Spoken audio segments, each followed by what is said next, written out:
থেকে স্বাধীনতা কিভাবে শেখাবেন আপনারা? আমি তো শিষ্টাচার প্রত্যাশা করি। শেখাবেন আমরা আসছে একটা প্রোগ্রাম একজন আপনি এরকম বলতে পারেন না।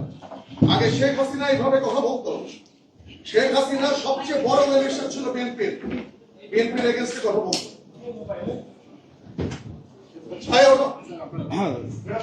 চাঁদাবাজদের বিরুদ্ধে সবসময় আমাদের কথা বলতে হবে।